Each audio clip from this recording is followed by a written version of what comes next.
This is Hindsight Radio. I represent it. The information station changing the nation. Peace to the God. This is Akiem from Hindsight Radio, the information station changing the nation.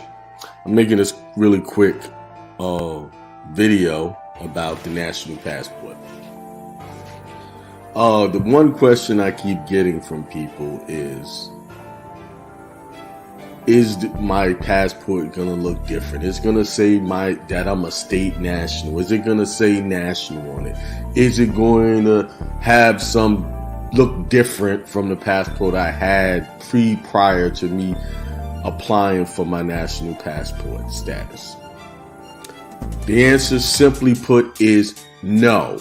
Yeah, passport will look identical to the one you had before. The difference is how you filled out the application. That's what makes a difference. See, people do not understand how contracts work. When you filled out the application, the first time you filled it out as a U.S. citizen, and you set up certain things on that application to look like a U.S. citizen. Now, when you come to me, I teach you how to fill it out as a national, but not a citizen of the United States. And they give you your passport. What people forget about, and it's very frustrating to keep repeating myself, is this. When you do the application, you swear an oath to say that everything on that application is true and correct under penalty and perjury, right? So the first time you did it, when you did it as a U.S. citizen, you swore that you was a U.S. citizen, right? Which you lied, because I taught you, anybody who's come to my seminars, I tell you, you never was a U.S. citizen if you was born in one of the sovereign states of the Union. If you're born in New York, you're a New Yorker. North Carolina, you're a North Carolinian. You understand? Or if you're in South Carolina, South Carolinian. So you assumed you were a U.S. citizen because on the application, that's all they gave you. It was a yes or no. Are you a U.S. citizen? It was a mind game. It was a Jedi mind trick for you. And you hear so many people talking about, oh, you're a U.S. citizen, just that and the other, because you have a birth certificate from New York. No, my birth certificate does not say U.S. on it. It says New York, and I can only go to New York to get my birth certificate. So if I was a U.S. citizen, I should be able to go down to D.C. to get it. I should go anywhere in any one of the states to get it. No, I can only get my birth certificate from the place I was born in, or AKA the country I was born in. And if people have a confusion about whether state is a country, let's look up the definition again. I've done this so many times. So let's look it up. It's right there. See the synonyms of state? A nation or territory considered as an organized political community under one government. Country. There it is. That's the synonym for state. See? So, back on topic. Is your passport going to look different? No. It's going to look identical to the one. Why do I know this? Because the Department of State said it. Here it is. If you read this whole thing, certificates of non-citizen nationality. If you go back and look at my other video, I did a video completely on this. But it says here, I'm not reading this whole thing. It says, as the department has received few requests, there is no justification of a non-citizen national certificate.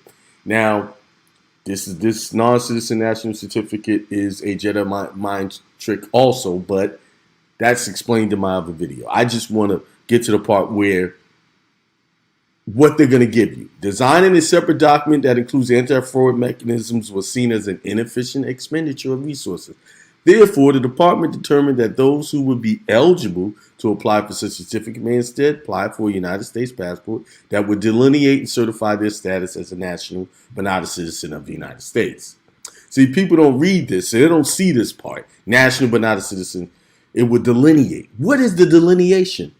It's not the book itself. It's your application That's the delineation. How you filled it out, what you took an oath to. So when you do my process that I'm teaching, you're going to be taking an oath to being a national, but not a citizen of the United States, because you're going to have the proper line outs. You're going to have the proper explanatory statements that connects you to that oath or that declaration that you're making. So, no, your book won't look different. It's going to look the same. One of the reasons I think they do that because they know how big mouth everybody is. Oh, look at my book. I'm a national. Look. See, nah. That's the type of stuff that people do. They get something and they want to run around bragging. Look, I'm this, I'm that. Chest of it. This is not for that. This is for freedom. You want to be a nationalist for freedom so you can go private. And private people keep their mouth shut and stop running around and don't actually have to have something that from them that says who they are. You say who you are by way of your explanatory statements. You make that declaration. Really, years ago, your passport was your application. Passport used to be 11 by 17. Years, a couple of hundred years ago. It wasn't a book. So to make everything uniform, they gave you a book. So you didn't have to carry that paper around. That's why I tell you guys to go get a certified copy of your application that you filled out to show how you did it. So you're not going to give them the passport book. When you're proving you're a national but not a citizen of the United States, you're going to give them your certified copy of your application that you filled out, that they approved and sent you your book on. You understand? So there you go. It's not going to look any different. It's going to look the same as the one you had before. The difference is you. You and your energy, your studies helped you be a national but not a citizen of the United States. And it's that FOIA request, when you put it in, that's going to be the proof that you're going to get. That's why when I teach, you order the book, then you order the certified copies of your application, because you're going to use that to correct other things.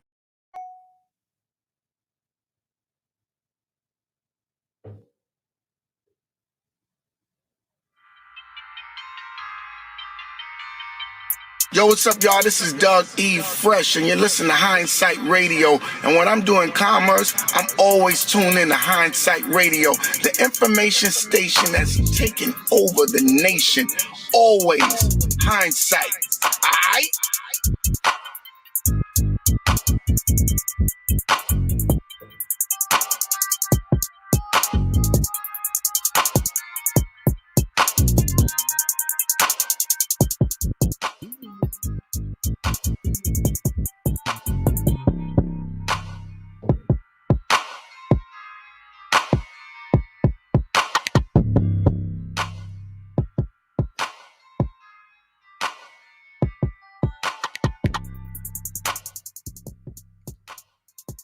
All right, peace, everybody.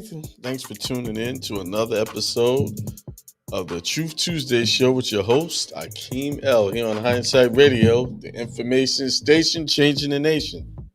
Man, yo, I struggled today. I had to get I was worn out. I had to do some running around early this morning. I've been up since about 4 o'clock this morning, maybe a little bit earlier. Didn't sleep very well. I had to get on the road, get back to the office to do this show.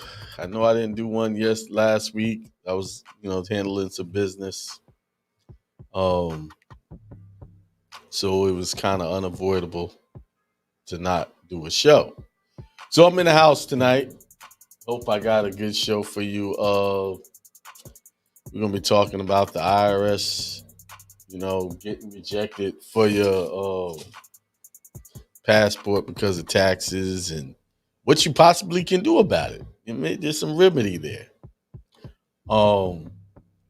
Peace to everybody in the chat. Karini, Antonio L, Callie Carter, LMC, Yes Yuan, Mexa Moore, thanks for the donation. As always, C King Bay, Dow G. Uh, Someone in the chat said, is there a difference between a state national and American national? Oh, yes, it is a difference. States, there's really no such thing as a state national. That's kind of a state national. That's no, it's state citizen. Uh, that's some term somebody who tried to recreate the process came up with it. Uh, a state, those people who say they're a part of the state owe allegiance to the United States. I stay away from that. That type of verbiage, because in a lot of constitutions it says you will owe allegiance to the United States if you consider yourself part of the state. Um,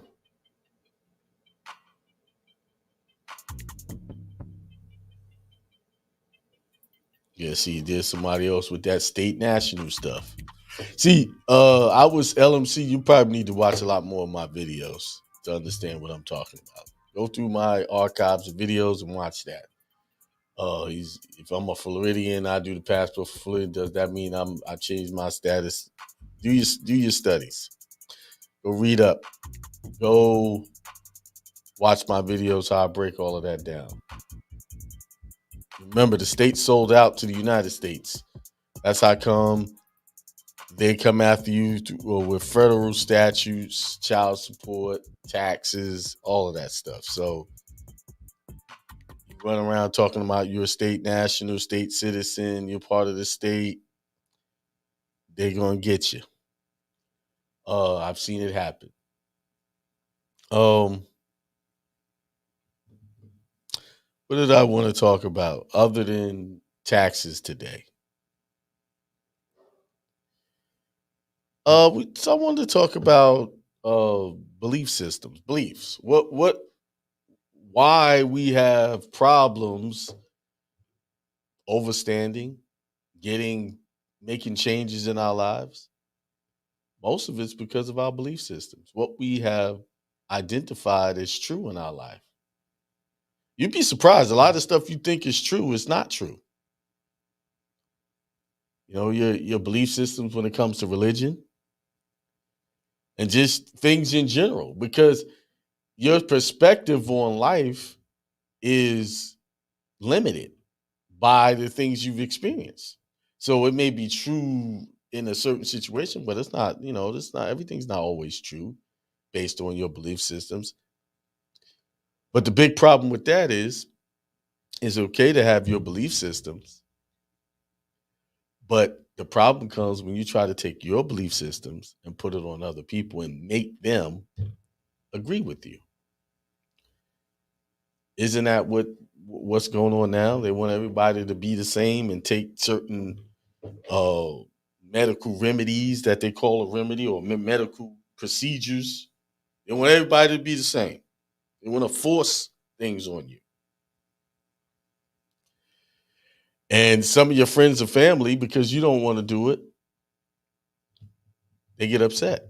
And that is our issue right there. Our belief systems, what we believe is true, we try to force it on each other. We try to do it in our homes. I've been guilty of that. I don't know about forcing it, but I've been known to argue a point, and if I'm not agreed with, I might get irritated or upset about it. But I was on the road and I was thinking, it's not that important that someone agrees with me. It really isn't, because what I believe for myself may work for me, and it works for me, but it may not work for the other person or my own wife. It may not work for her. My belief system. I think the only thing is, if you're married, that you should agree on is this.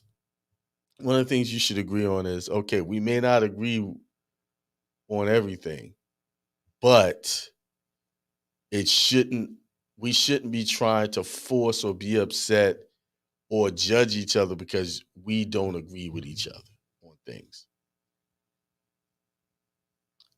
And what I find, even in those disagreements, we're really agreeing.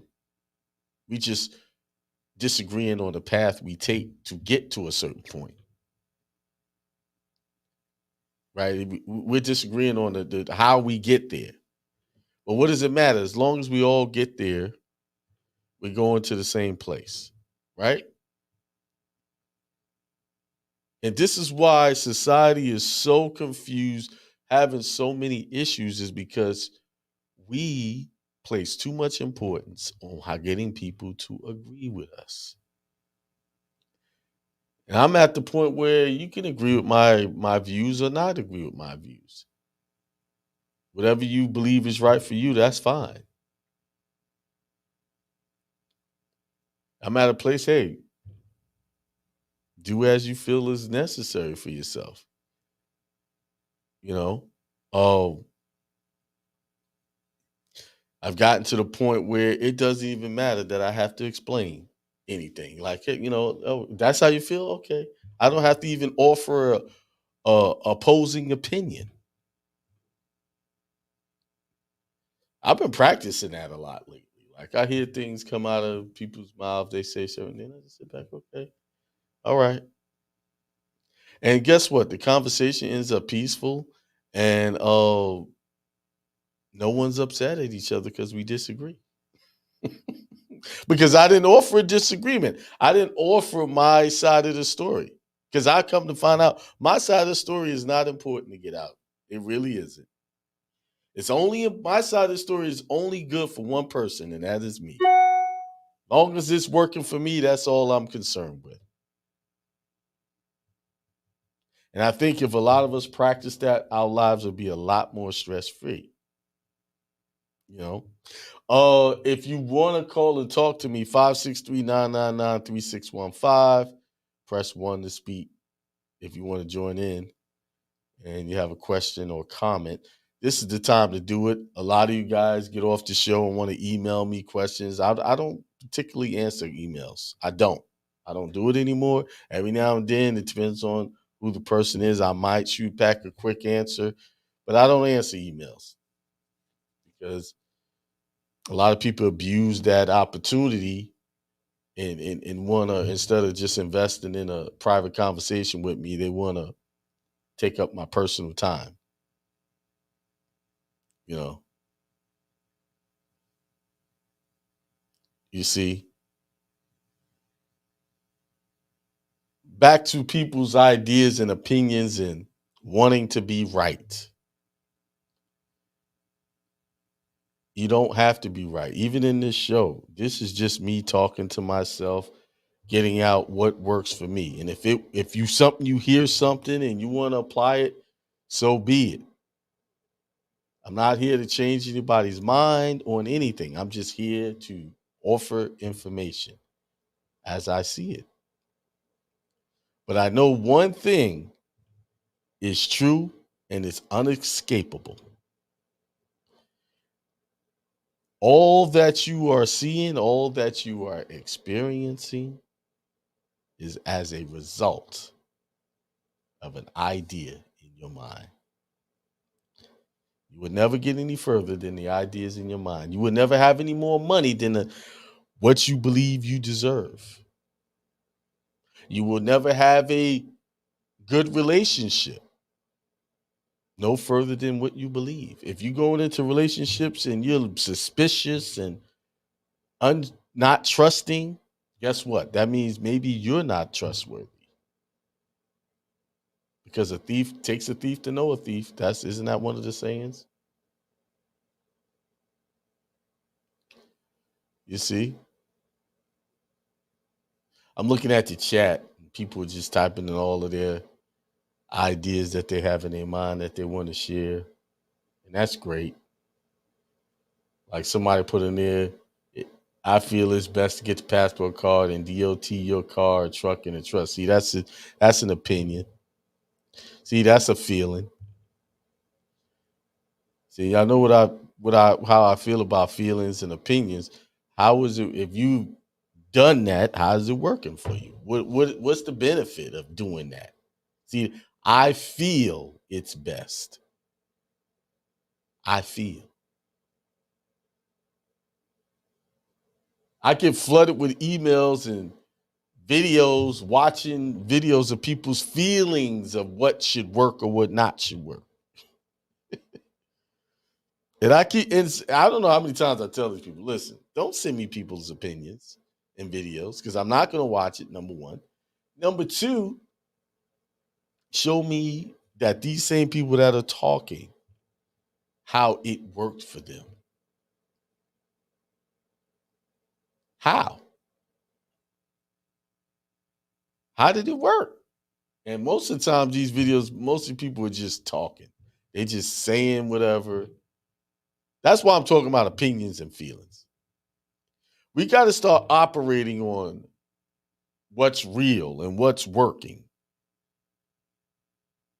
And I grew up in a religion that had a feeling that, or they used to have the teaching that, all the bad people are going to die and the good people are going to inherit the earth. And they've been saying this for years, right? Based on what they believe the Bible is saying.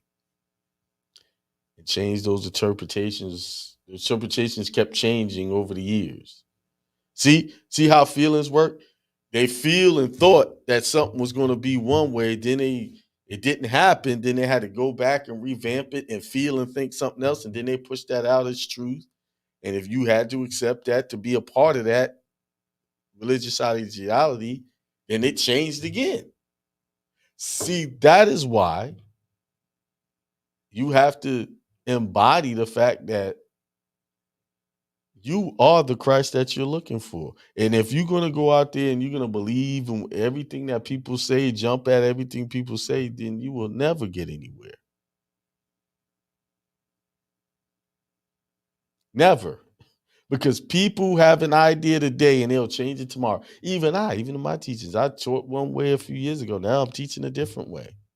But see, the difference is I teach it. See, when I was teaching a certain way years ago, I was teaching according to someone else's teachings, unproven and unsubstantiated facts. Or you can't, unsubstantiated facts don't go together. Unsubstantiated information.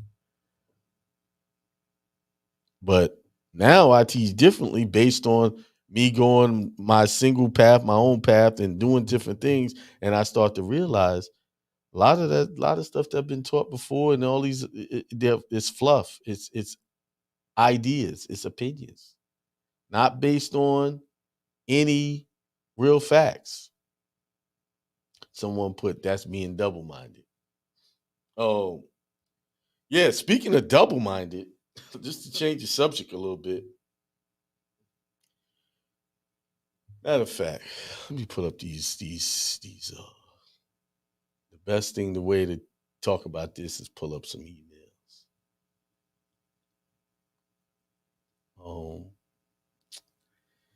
Okay. A lot of people want to do the religious exemption. And they were getting stuck on questions. They want to ask me, they'll ask me, what should I put in their answer to their employer when they ask, what's your sincerely held religious belief and practices? They're asking me this. They want me to tell them what their sincerely held beliefs. I can't answer that question for you. I wasn't raised with you. You write down your own. They want me to tell, say this is your sincerely held belief. See what I'm talking about? People living their life off opinions and other people's ideas of what's right and wrong. That they can't even articulate that answer. You don't want to take the vaccine. Okay, fine. But the company is just simply asking, what's your sincerely held religious beliefs? And you can't even answer that. You want my answer. So how successful do you think you're going to be with these exemptions if you can't even articulate your Your answers. I know how to answer that. First of all, they're not even supposed to be asking questions like that. But you want me to tell you what to say in that situation. So that means you really don't have a sincerely held belief.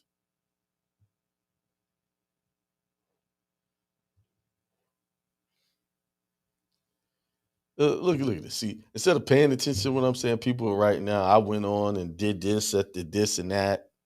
I think some people just get in here just to try to put their knowledge out there, like they know everything, or they want to just share what they know and kind of test the waters to see how people react to what they say. Listen, if you're going to be in my chat room, mention facts. Facts that what you did worked. I don't want to hear any opinions, because what I'm going to do is delete that crap off my chat. I'm going to take it off, because I don't want any people who are really looking for information. Might be somebody new to the channel, and y'all putting that nonsense in here. This is not these other forums where you got people just throwing in information, throwing stuff against the wall and say, yeah, do this without any real facts that it worked.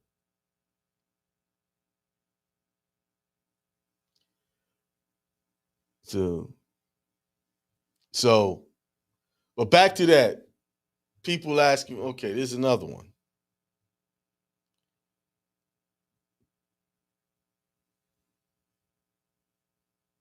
Okay. Oh, that was it. Yeah. And what's wild about this, some of these people I haven't heard from for a long time.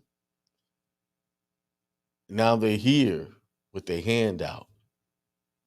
Not so much the handout. Well, they donated to get the affidavit, but they're here out of desperation. When I've been preaching religious exemption for years, I've been saying y'all need to do this. Y'all need to be doing this now. You need to be doing now. It's the now it's raining. Now you want to do it. You might get through. You might get some success with it. You might not. But as I said in my other video, the companies have their rights too. If they cannot accommodate you, if your job is crucial and it's dealing with the public and that's unavoidable, they don't have to accommodate you with religious exemption. There are limitations. Your religious freedoms cannot step on the rights of others, cannot impede others' religious freedoms to liberty. You're not the only one in the equation. Just because you running around, I got a religious exemption, doesn't mean that the company doesn't have rights. Yes, they have to give you a religious exemption, but your exemption, your accommodation cannot cause an undue hardship on the company, period. A lot of people came back after I did the video last week, I think it was, of when I was playing the guitar, and put their little negative comments in there. I took them down. You see, those are people who like to fight and want to be right about stuff. Oh, they can't do that. They're lying about that. Well, you can't prove who's lying about what. What kind of proof are you going to take into the court? These guys who preaching the theories and the conspiracy theories videos, you're going to use that in your court case? You're going to bring them in? No. Everything's about facts and evidence that can be presented. It's not a fact until you can prove it. What you're saying might be right, but you have to prove what you're saying is right by way of affidavits, physical evidence, and firsthand testimony from someone with firsthand knowledge. That's evidence. Anything else is hearsay. See, the other side going to bring in everybody. They're going to look, this here, they're saying this. So whether it's true or a lie, the evidence is overwhelmingly on their side. So what do you do? So it goes back to how I started this conversation. We try to force our ideas, our beliefs, whether we think this is real or not, onto other people. See, how I deal with it is it's happening. Okay. I just work around it. I live through it. I'm not going to do certain things. If I don't want to do it, I don't do it. But see, I'm in a position where I don't have to worry about somebody telling me when to get up and come to work because I have aligned myself over the years to be in a position where I cannot be controlled like that. So my suggestion is you get yourself together and put yourself in a position where you can't be controlled like that. You see?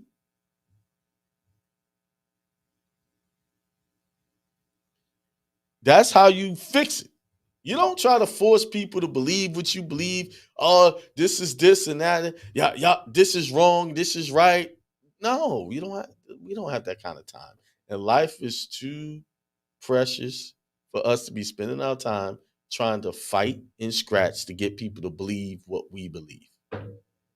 You believe what you believe, run with it, enjoy it. You will have less stress and you will live your life more fully by just enjoying your belief systems and appreciating that. Whether you believe God is real or not, that's up to you. You don't have to make people believe, oh no, well, the Bible is fake and this and that. You don't have to argue that. Y'all know my beliefs. I say the God that I know that's working for me works through me. God is in me. And I've read scriptures on that. That's what I believe. Do I believe there's a higher power? We didn't just get here by accident? Of course I do. But whatever that higher power is, gave me to the ability, the same attributes as he got to be able to create and to live my life abundantly and prosperously. I wasn't created to be a slave. I was created to be thankful for what I have and what I will get. Not to always go on and, oh God, give me this and give me this big house, give me this big car, begging. No, I wasn't created to beg. I was created to be thankful and to accept all that I have and be thankful for that. And believe and know that everything that I have comes by the power that was given to me. Everything comes through me. Everything I see in my world that I'm experiencing is a direct mirror to the ideas and thoughts in my mind. The things I've been contemplating on, the things I don't like and the things that I do like, they come. The world is a mirror. It's your mirror. That ugly side of your wife or your husband that you don't like, you're looking at yourself. You're experiencing yourself through them. Mm-hmm. No, it's him, it's her. She's the problem. No, she's always doing this. And guess what? You're always talking about it. You're always thinking about it. And guess what? Every time you always talk about it, think about it, it's coming right back. Boom. Slap you right in the face. Yeah.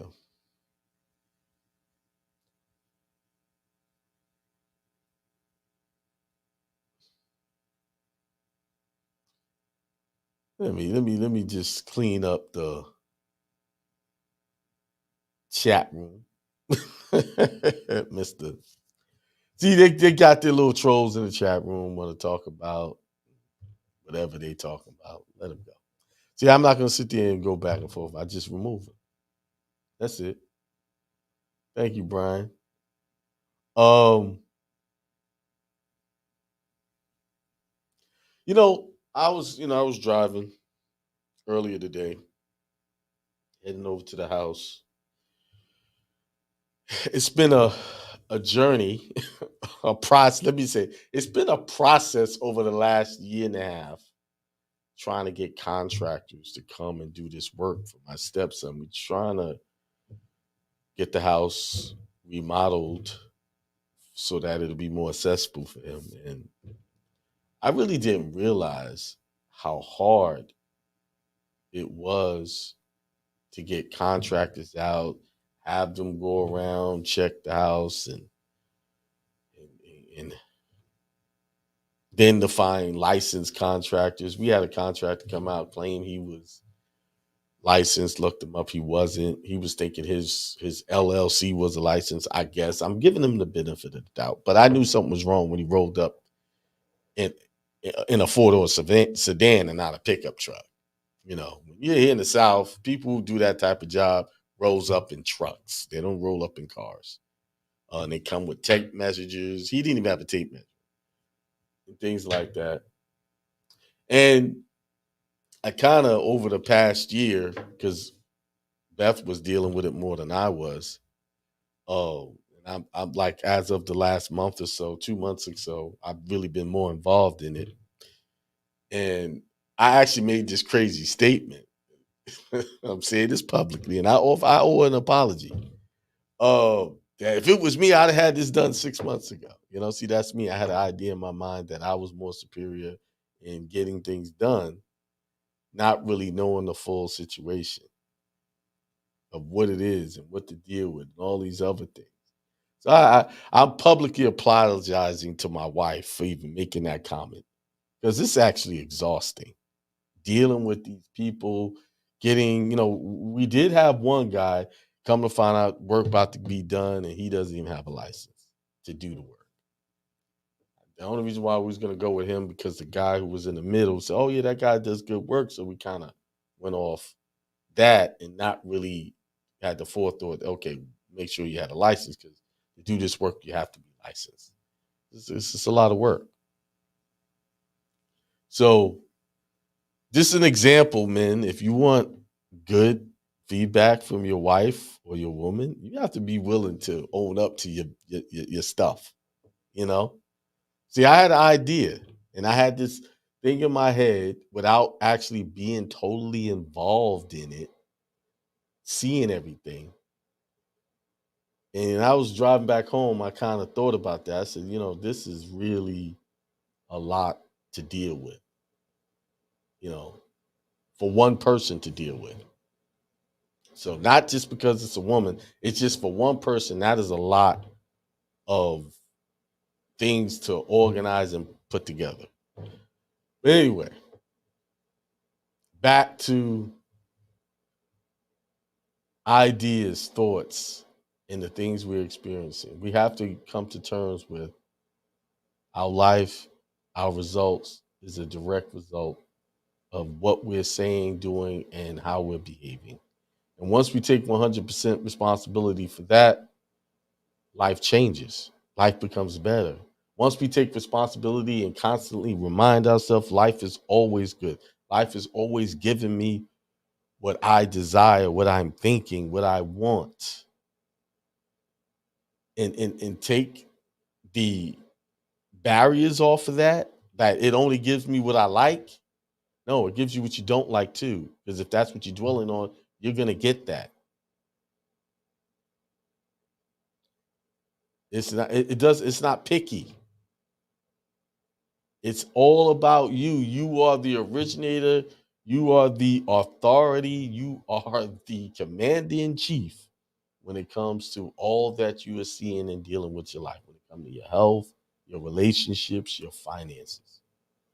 I know I test this theory every week when it comes to, hey, money and things I want to see more, have a better relationship. I change my mind. I try not to go to my wife and say, "Oh, you need to change." I look within me. And once I make that change, then I see the change out there. Because people react to your vibrations, your energy, whether it's positive or negative. I know the highlight of conversations today is talking about how bad black women are. That's you go all over the YouTube. There's women having channels about it, men having channels, black women this and black women that. Okay, maybe there is some credit to that. But here's the thing. if you understand how the mind work and our thinking, if the collective thinking is that most black women are a problem, guess what you're going to keep seeing? You're going to keep running into all the sisters that are giving out the problems. But when you change your mind and you start thinking, well, no, that's not true. That's some of them out there, and there are good. And guess what you're going to start seeing? You're going to start seeing the good sisters. Isn't that kind of like what they did to the brothers back 70s, 80s? They painted this negative image of us on TV and television. And so people even today still will walk across the street when they see a black man. Well, I'm using black for the sake of this conversation because that's what most people understand. They see a person of dark skin, they walk across the street. Why do they do that? Because they bought into a perception that was given.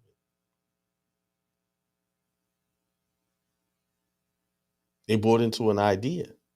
Not that it's really facts that black men want to, I never had the idea to snatch a purse or rob anybody. That never came across my mind. And my friends that I know don't do that. Oh, speaking of friends, I'm glad this came up. I gotta take a little side road. So last week was my birthday. We went out Wednesday. Me, my wife, my daughter, we all went out together on Wednesday. That was my actual birthday. And then my buddy that I've known for 33 years. It's been a long time. Let's put it like that. We've known each other since we were teenagers. I've known him and his wife before they was married. And they're still together today. And I just want to take a moment or some time to thank him for the great time we had on Saturday evening. We all went out to dinner, and it was great conversation. It was four of us. There's me, Beth, his wife, and we was just having a good time. It felt good to sit with people of around the same age and just have good conversation, eat good food. He took care of the bill, which was a big bill. So the next time, his birthday is later this month. So it's on me. But I just want to say shout out to Thomas and Esther, good friends, always. When we didn't stay in touch for some time, and we call each other. It's like those friends you call, you have a good conversation.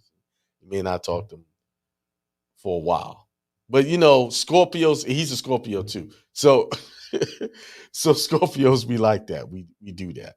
We'll talk to you, then you won't hear from us for a while, then we get back in it like it never happened. But we had a great time with them. And one thing I gotta commend him. It shows that black love or people of color love, indigenous folks can stay together. Even the young ones. And so actually we're gonna have them on our show. So I'm gonna talk to him probably tomorrow, see when he want to do that. But we got a dinner date coming up later on this month. If he's watching, he like low key watches the show because he talks about some of the stuff. I'm told you watch the show, really? So yeah. So Thomas, shout out to you and Esther. All right, so I got a lesson to teach. I've been running my mouth for a while. Remember, life is always good. Life is always giving you what you want. Yes, always. And take the judgment off or take the blockers off that it only always gives you the good. It gives you the bad. Why does it give you the bad? Because you are dwelling on the bad. You are walking into the bad. You are thinking about the bad. Money getting low, guess what? You had a thought prior to that money was going to get low. That's why those thoughts come. Oh, it's going to be no. I rebuke those bad thoughts and I change it and I do a chant. Nope. We can't have that. Yeah. G, what's up? Let's see you in the chat. All right, let's go to this lesson. I got it already up.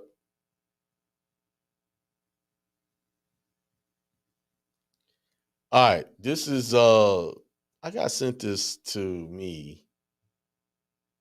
Where's the doc? Okay, pull it up. All right. I got this sent to me by someone I work closely with. They sent this to me. Tax form IRS nationwide. And it's talking about passport certification. And they give you different laws. It said like IRC section 7345 revocation and denial of passport in case of certain tax delinquencies. So this is going to show you if you have a passport or you try to apply for the passport.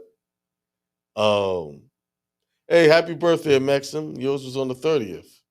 Peace. Terrell Bay, thanks. And Karini, thanks.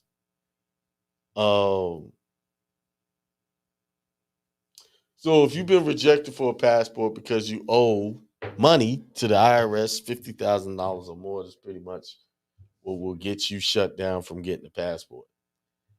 It says in general, if the secretary receives certification by the Commissioner of Internal Revenue that an individual has a seriously delinquent tax debt, the secretary shall transmit such certification to the Secretary of State for action with respect to denial, revocation, or limitation of passport pursuant to Section 32101 of the FAST Act. I did a show a long time ago about this FAST Act. This FAST Act is designed for government contractors, not actual everyone. So there are cases where people went into court and they fought it on due process and they lost. But I have not seen one challenge the law based off the Facts Act, and it doesn't identify them as the one they're talking about, and especially not an American national. All right. So no one has ever fought it on that note. It says, in general, for purposes of this section, the term seriously delinquent tax debt means an unpaid, legally enforceable federal tax liability of an individual. See, look at the words. It says unpaid, legally enforceable. So if it's not legally enforceable, you should not be certified as having a delinquent debt. Now, if you're doing my IRS process, you will see anybody that knows my prior IRS process and have done it, they will see in this, what I'm about to read, why I tell you to do it a certain way. Why someone that I've helped with over $600,000 of tax debt still got their passport. See, some people are coming to me after the fact, after they done got certified and want to undo it, and they want to do all these things. Why? Because they didn't follow that process of chain of letters that need to be sent. Some people have a problem with repeating things over and over, the same thing over. Oh, they sent me this letter. For instance, let me take a little side road here. I gotta pull up an email here that I got. Give me 1 sec. Let me locate it. Was today? It was sent.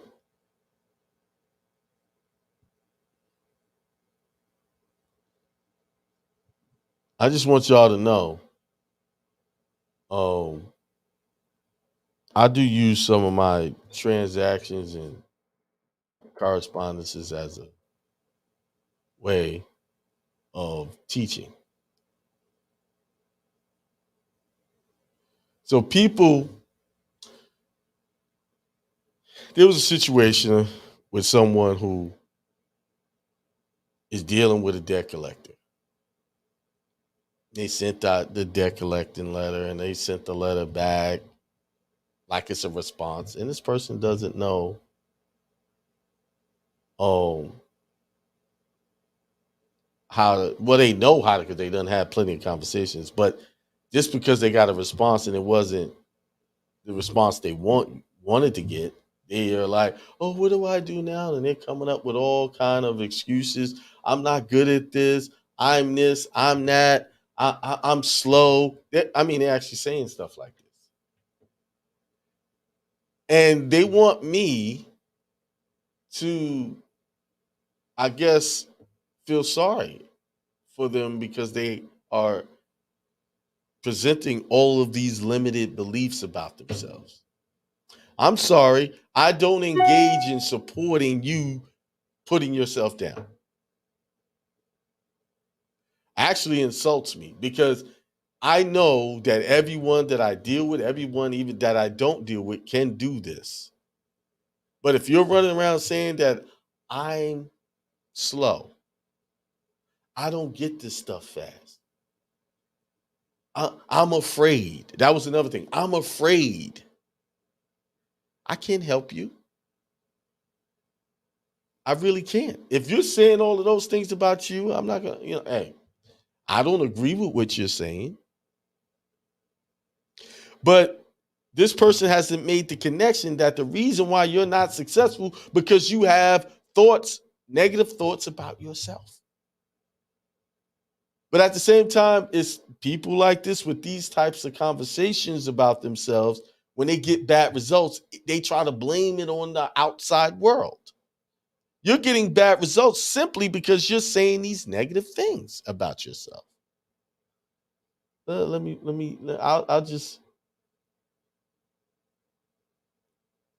in a delicate state. Oh, what is it?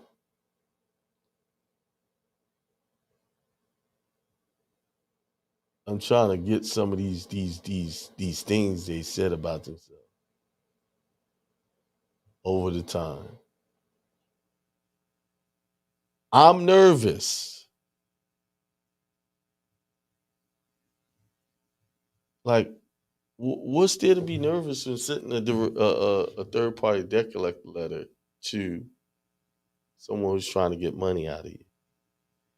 And my simple response is this: if you can't get past me, how do you think you're going to be able to deal with these people in the courtrooms? You want to fight these things, but you don't want to go and put yourself out there and stand tall on what you say you believe in. I'll just give y'all full disclosure. I'm not a teacher. My wife listens to me sometimes and wonders, like you said that. And I'm not taking pride in, how I am. I just can only be who I am. And I have low tolerance for people. When you are telling me negative things about yourself, I'm not trying to hear it. Because know why? That's a negative thing going into my mind that you're trying to get me to believe about you. No, I won't. I don't believe that. I don't believe you're a loser. I don't believe you're weak. I don't believe in those things. I believe that you have the power to do anything you want and can do it if you believe in yourself. All right, let's get back to this. So, legally enforceable. So I was talking about the IRS letters. In there's a process to doing this, and y'all gonna see it. Exactly why I do it that way. Because it keeps you off of being certified. So you can get your passport. But most people who come to me with IRS debt, they've already had that debt on them for years. And gotta unwind all of that. But there's a way. If you're listening, when I go through this, there's a way. They actually tell you in here what to do. All right, with respect to which a notice of lien has been filed pursuant to Section 6323 and the administrative rights under Section 6320 with respect to such filings have been exhausted or have lapsed, or two, a levy is made pursuant to Section 6331. Such terms shall not include a debt that is being paid in a timely manner, pursuant to an agreement of which the individual is party under Section 6159 or 7122. So if you make an arrangement with them and paying it in time manner, they got to take you off that list. A death with respect to which collection is suspended with respect to the injury being injury to the individual, one, because a due process hearing under Section 6330 is requested or pending. What did I tell you? Whenever they try to send you that notice of lien, you're supposed to request that due process hearing. That's in it's one, I think it's in um 2, IRS webinar 2, but you can get the whole bundle, get them all. Because an election under subsection B or C, hold on, get that box out of the way. I need this to go. All right. How come we can't get stuff to move when you need it? All right, that's not what I wanted to do. Okay. Because of an election under subsection B or C of section 6015 is made or relief under subsection F of such section is requested. Next page, these are these subsection they're talking about. IRC 7345 provides the IRS the discretion to exclude categories of tax debt certification, even if the debt meets this criteria in IRM 519 1.5 19.2. Seriously delinquent tax debt, the following categories of tax debt will be excluded from the determination of seriously delinquent debt of the IRS. A debt that is determined to be currently not collectible due to hardship. Wait, hold up. Do y'all understand what y'all could do with A right there? Do you understand what y'all could do? Aren't we in a pandemic? See, a lot of y'all complaining about this pandemic stuff, but there's remedy here. So right now, if you have a seriously delinquent tax debt, you should be writing the IRS and say, I got hardship because of the pandemic, and they're going to say it's uncollectible, and that will take you off the list. Okay. B, debt that resulted from identity theft. Okay. C, taxpayers are in a disaster zone, isn't it? COVID-19 a disaster? The whole country is in a disaster zone. Are y'all hearing me? Yeah. Aren't some of y'all glad y'all stayed on and listened to me preach to y'all and I got to this? I gave y'all some spiritual remedy. Now I'm giving y'all some physical remedy, some tax remedy. The whole world is in a disaster zone. What? Y'all got look at this remedy. All right. And I'm going to skip all the way down. These other ones, debt taxpayers in bankruptcy, debt of deceased taxpayer, debt that is included in pending OIC. I'm not sure what that is. Debt that is included in pending IA and pending claim resulting adjustment is expected to result in no balance due. So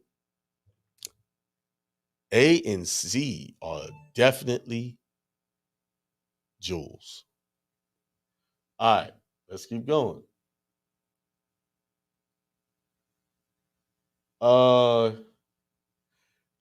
Unless otherwise listed, a seriously delinquent tax that includes but is not limited to tax assessments made under an individual taxpayer's identification number, SSN, or EIN, such as U.S. individual income taxes, trust fund recovery penalties because business taxes for which the individual is liable, and other civil penalties. This does not include other non-tax liabilities, such as child support obligations. It does not include other non-taxes. Okay. All right. Then they say criminal restitution, all this other stuff. It doesn't include that. All right. 8.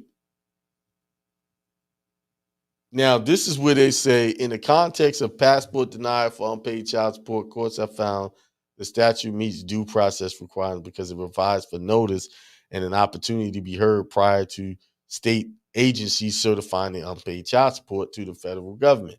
Now, I got this case pulled up. I do have it pulled up. And to summarize it, for the sake of time, The court is saying that child support, they can stop you from getting the passport certifying you for child support because it's supposed to give you due process. But 99.9999% of the guys I deal with, they never even got a notice saying, giving them the opportunity to rectify the problem before they were certified. So if you have child support and then they didn't give you due process, you have a remedy to go back and challenge that because they never gave you due process before they certified you not to get a passport. Long and story short, the case is Weinstein versus Albright. Good case, read it. All right, let's pull that document back up so we can wrap this up. The commissioner shall contemporaneously notify an individual of any certification under subsection A or any reversal of certification under subsection C with respect to such individual. Such notice shall include a description in simple and non-technical terms of the right to bring a civil action under subsection E. So they're supposed to notify you before you get certified and say that you have a right to sue, basically. So if you didn't get that, there's remedy there. The IRS is required to notify the taxpayer in writing at the time the IRS certifies seriously delinquent tax debt to the State Department. The IRS is also required to notify the taxpayer in writing at the time it reverses certification. The IRS will send written notice by regular mail to the taxpayer's last known address. Reversal of certification. Notice CP 508R. So this is the notice to reverse it. That's what it CP 508R. Notice CP 508R. The IRS will reverse certification when the tax debt is fully satisfied, becomes legally unenforceable. That goes back to what I just told you about hardship and disaster. The tax debt is no longer seriously delinquent. The certification is erroneous. I can tell you a lot of these certifications are erroneous. The IRS will make this reversal within 30 days and provide notifications to the State Department as soon as practicable.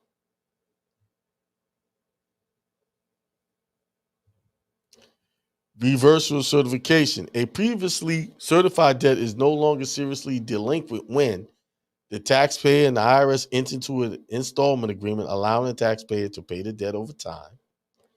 So some of y'all could just enter an agreement if you got, and they are to decertify you. The IRS accepts an offer in compromise to satisfy the debt. Yes, the IRS offers offer in compromise. That is an option. And you can do that on their own. You don't have to hire anybody to do that. The Justice Department enters into a settlement agreement to satisfy the debt. Collection is suspended because the taxpayer requests innocent spouse relief under IRC Section 6015. The taxpayer makes a timely request for collection due process hearing in connection with the levy to collect the debt. See, that last one is part of the IRS process. I told y'all, take advantage of if you follow the process exactly how I taught it. I'm not sure if it's in the second one or the first one. Well, I did 3 or 4 of those videos. There's that collection due process. How important? Some people think, oh, why I got to do this? Why? That's why. The IRS will not reverse certification where a taxpayer requests a collection due process hearing or innocent spouse relief on a debt that is not the basis of the certification. So it has to be the specific debt that they're saying that needs to be paid. The IRS will not reverse certification because the taxpayer pays the debt below $50,000. So just because you played below $50,000, they say they can't. They won't take it off. But that means you got to follow those previous. Here it is. These are the things. Then the other one, when I talked about disasters and hardship, when it becomes uncollectible. And I know a lot of people in that position where they say they just can't collect it. So they can't enforce it. When they say it's uncollectible, that means they are not no longer trying to enforce that.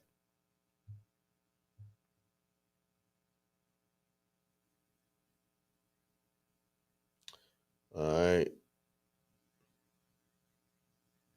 What collection alternative proposal will avoid certificate agreements for payment, tax liability, compromises, notice opportunity hearing before a levy, collection due process, relief from joint and several liability on joint return, innocent spouse. But they keep talking about these sections. Remember, we are in a pandemic. I think the best one is undue hardship, or you have hardship. Okay? Why? And yeah, there is a hardship. All right, that's it. That's the whole booklet. If you're in my premium membership, I'm gonna upload this to that. But you should be able to find this online. It is free. I don't necessarily have a link to this because I had somebody sent me this in an email as an attachment. And this will be uploaded to my premium membership members. Oh, by the way, yesterday I had the first class with with people, that first group who have completed the whole year. They wanted to stay on in the membership on a monthly or another yearly basis. So for those of you who are not in the membership, and those of you who are in the membership, after the year is up, there are options where you can just pay the $50 a month, $49.99 a month, or $500 for the year to continue. That's for continuing into the premium membership. So, and that's an option. If you don't want to, you don't have to. I don't think, you can always not. But some people want to stay on. Why? Because stuff like this come up, new information come up, and I put it in that membership. Like I'm gonna put this, what I just read on the air. I'm sure someone who's smart enough could see this stuff and look it up and find it for themselves. That's fine. But I provide stuff like this to make it easy for the members to find. So this will be uploaded there.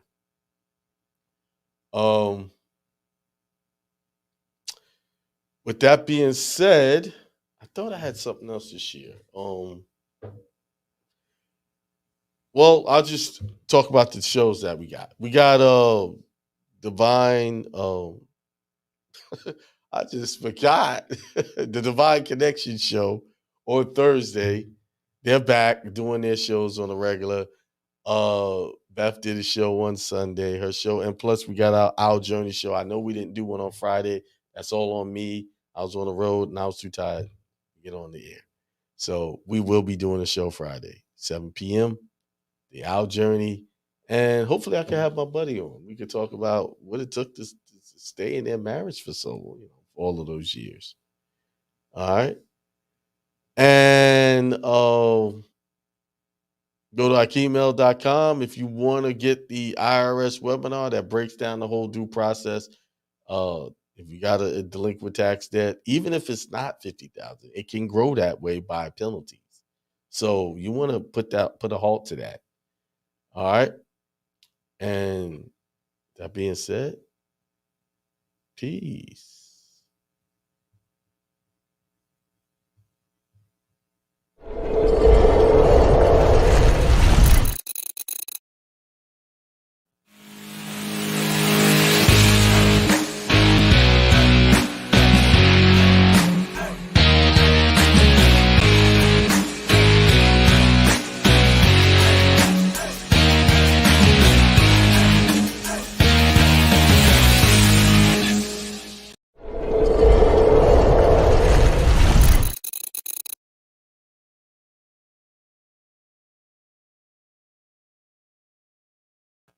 Oh, I forgot. I got callers on here. I ain't going nowhere.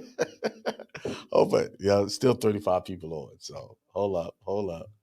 I gotta come back and take this caller. They'll be mad at me. 754-215. I almost forgot about you, bro. Hey, can you hear me? Yeah, I can hear you. Yeah. Peace, God. How you doing? Good. Almost. All right, so I had a question about the nationality, the passport. Okay. In the process. So my question is, okay, so say if I wanted to go through this process, but an individual has a criminal background or a criminal record, does that stop, hinder, or not necessarily exclude them from the process? Sometimes depends on what kind of problem. If you are like in a pending case and they specifically said you can't travel, that would affect it. But I've known people in pending felony cases, drug cases, and they still got their passports. They were still not able to get necessarily. it. It just depends on the situation. Each situation is individual. So if you had a pending probation violation, that'll probably hinder it because you're not supposed to travel out of state, out of the country not anyway. Necessarily. Not necessarily. Okay, so getting this passport, what's the difference from that passport? So the passport itself allows you to be the American national and not fall up under the category of African American and everything that we under right now. Well, see, the question, you're kind of asking the question the wrong way. Getting the passport just another way of proving that you're not what they're trying to assume you are. You never was a U.S. citizen or African American, all these other titles. You became that by your own hand, by checking off little boxes that said you were. So getting the passport that way just establishes a record that you're not that. Hello? So stepping into our nationality, yes, I'm here. Stepping into our nationality and claiming this on every aspect, not necessarily the benefit, but does it open up the doors to where we're actually pulled away from that and they recognize us? That's the same thing as going through a name correction or status correction. See, there you go with that status correction. You can never correct a status that never needed to be corrected. You're just establishing a record to rebut what they try to say you are because you said you was that at one point. There's no such thing as a status correction. Okay. How do you correct a status that you never, like I said, you never was a U.S. citizen? You're just putting it on the record. Wait a minute, I'm just making it known this is who I am and who I always was. You see what I'm saying? Mm-hmm. So what happens when people send you down and they do, let me say, I don't want to use the wrong term now. Will somebody go change their name? Say if they take the slave name off of there and they put the L in the Bay. Nothing on there. So what nothing. They do. People do that. I've seen people do that and they still got problems. So changing your name, your whole name does nothing other than you changing your name to that. I've seen where people just kept their name the way it was and changed their, number one, their passport, how they did the passport, did it correctly as an American national. I've seen results from that. As far as changing the name to L, Bay, and whatever, I've seen no remedy from that other than the fact that you just changed your name and this is what you're calling yourself. So no remedy at all from that? No, what? Well, how long you been around listening to this information? Like, different sources. I've been around for quite a while. I fell off a little bit. Okay, now. Then came back. So I'll let you answer the question. Have you seen anybody with remedy by doing that? Not necessarily just documentation-wise and just putting it on notice. Right. The only thing I've seen remedy where people are getting results is by correcting that passport and then making a record everywhere they go that this is who I am and not that. Yeah, I see that all day long. Even in my own life. So correcting the nationality and correcting the passport, not necessarily asking what's the benefit of it, but what is it? What is that accomplishing outside of just? You want me to answer that question again? I told you what it's doing. It's rebutting all of the mistakes you made all your life by saying you was African American, saying you were a U.S. citizen. That's what it's doing. It's undoing that. Yeah. You're making your true status known, who you really are, and not calling yourself by these false titles. Okay, can I ask you a question as far as the courts in a criminal matter? Yeah. Okay, so say if one say they have pending charges and it was off the allegations of someone saying, I was with this individual and they're the ones who did it. And then they came out and arrested this individual and charged them with multiple charges. Okay. How can one fight that if, they have a said, individuals who point the finger and whatever, and then all of a sudden they come up and charge them and they put them in a position where they're saying that, okay, this is the guy who did it. He's the mastermind and everything, but that's not actually the facts. So someone is claiming someone else is the mastermind and they arrested that person that they claimed was a mastermind. Is that what you're saying? Yes, absolutely. They came in and arrested. Oh, how you fight that? You just got to show proof that that person is not the mastermind. That's how you fight it. You have the evidence. Everything's about evidence. Where's the evidence that that person is the mastermind? Can't just be that person's word. Now, that person's word could hold weight if they're saying they're the eyewitness, but the person that's being accused have to show the proof that they were not the mastermind. Or show that the person is lying. You got to show proof. Everything's about evidence. Yeah, anybody can say you did something, but the burden of proof is on the person accusing you to prove that. Basically, like he is saying, plus if the person is a criminal, they got motive to lie. Pending record, they got charges, they got motive to lie. So that's really is say they have just because he said it and may swear to an affidavit, you're gonna have to impeach that witness. So just like they're accusing you, you get to question that accuser under oath. So what do they say when an individual may have a slight record of doing these said things, but he didn't do that this time to the point where they've already charged him? Like they already came in, gave him 16 felonies, kicked the motherfucking dough in, gave him $165,000 bond, and now he's just waiting for the judgment date on the situation. He's waiting. So he's just gonna sit back and wait and not fight it?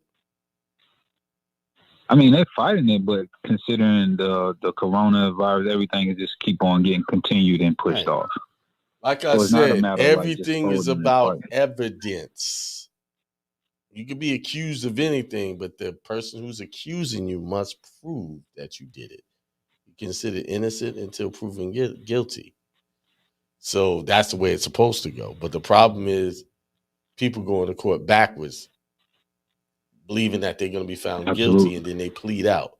So evidence, everything's evidence. So if all the evidence they got is one person saying something and that's it, the person that's being accused has a good chance of impeaching that witness and saying, well, that's not true. And you have to prove that it's not you. It's not, or whatever they're saying. If you got the proof, that person should have no problem undoing it.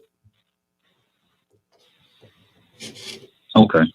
Yeah. All right, ain't gonna hold you it's too all much evidence, brother. Evidence. If you got the evidence contradict their evidence, which they don't sound like they have a whole lot other than what someone is saying, and you might have some physical or something to go with it, then you need to use that.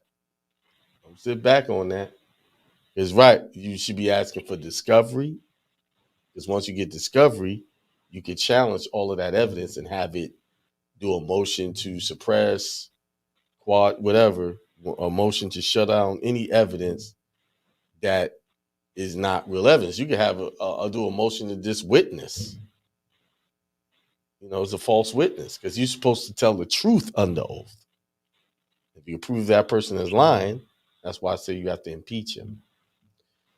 All right? Impeach the person. Yes, sir. Yes, sir. All right. Peace. Thank you very much, man. Peace, God. 504-215. What's up, King Al? Hey, what's going on? I almost shut the show What's down. I there, forgot huh? to take calls. Straight New Orleans. Huh? I said straight New Orleans, John. Yeah, I Hey, see man. that. Hey. Hey, that's Dr. Gray, man. I went to that website like 2 weeks ago, Mm-hmm. and I realized he was on point on a lot of stuff, man. Yeah, You he's know? in points. He's a lawyer. Yeah, man. I like Dr. Gray, man. For some reason, man, I could go back on a lot of stuff, like any papers, if I made a claim, I could go back and, do discovery. You know Yes. what I'm saying? Discovery Discovery on that. is very important in any case, especially traffic tickets. Mm-hmm. Especially taxi tickets. Yeah. The officer said, yeah, his radar said 85 miles an hour. Uh-huh. And I was speeding in the lane, right? Now, I could strike that in discovery, you know what I'm saying? I could strike that and do a subpoena to request certified, but you know what I'm saying, certified that radar into evidence. You know what I'm saying? And first I would have said, strike the one thing I learned about the program for the past 2 weeks as I read that thing. You always have to do motion for your object, right? If I use the word objection, you have to use the word motion to go right with it. Like objection, I motion to strike the statement what the prosecutor just said is not, right? Mm-hmm. You see, I learned a whole lot, man. See, people use objection, but they don't use motion, or may I plead the court, or I move this out of a court. You know what I'm saying? So Right. I started to learn that, and I started watching the video, and I realized when I think motions, move dishonorable court, moves the court, and boom, right. boom, boom, and then I say what I need to say. You'd be surprised. Just ask for discovery. Right. We'll get a court date move fast. Yeah, man. Just right. asking You know what for I'm saying? proof. Look, and the first thing I learned, the one thing I learned, a good lawyer know how to plead. A bad lawyer don't know how to plead. You know? Right. And one thing I learned, a good lawyer know how to plead, and a bad lawyer do not. That's how they get deported, you know? Right. And one more thing I want to tell you, King. Now, the IRS, right? Now, if I'm correct, the IRS must get a court order to file a lien against you, because that federal tax man. That's why they do the collection due process thing. Right. That's why you have to go, hey, I need a collection due process before you do that. They'll put the notice out, and if you don't do that collection due process, they'll roll over you and then put that lien on you. That's the way they get around it, not having a court order. That's why you have to challenge it. Right, yeah, but guess what? That's an unsworn affidavit. You know what I'm saying? Mm-hmm. And that's fraudulent filing. Right. I could go around that and hit them with that. Right. You know what I'm saying? Look, I think it's Title 28, 1028, I think. I can hit them with that right there, fraudulent filing, but also unsworn affidavit. Right. I can hit them with them two right against the court. Right. You're right. Know? And right here, the clerk is long. And you got to think about it. A notice of lien is not a lien. They say notice of lien. Right, yeah. That's not a lien. It's not saying this is a lien. You know what I'm saying? But the county will put that on the record and put a lien on you off that. Right. And see, right. And guess what? You can sue the clerk too for that. You know what I'm saying? Nowhere out of Rule 14 and also out of Title 46. Third party liability. So right there, I can cross them the clerk. And you know what I'm saying? By reading that thing and paying attention and looking at false claim case and counterclaim false, like false claim and counterclaim, I can false we use the false them that clerk. Mm-hmm. You know what I'm saying? In other words, the clerk is responsible for that lien. Right. The only lien that can be filed without a court order is McKenna lien. That is fact. Every state has that. Yeah, but you still got to go to court for that, but you got to put notice in the paper before you put the mechanics lien on. You still, you don't technically go to court. The mechanic files a claim, he puts it in the paper, and and if no one disputes it, then he gets his lien. But the papers is like giving notice. That's almost like a court order. But you giving legal notice. Yeah, all about that. Nobody challenge it. Well, all about that. A letter. It's an unsworn, unverified affidavit. That I can put that as evidence. See, in my IRS stuff, it talks about that they need to give verification by way of sworn or certified affidavit. Or on a penalty of perjury. Affidavit. Yeah. That still is not a certified affidavit. Right. Right. Certified affidavit is notary or by the court or by their boss who have a notary still.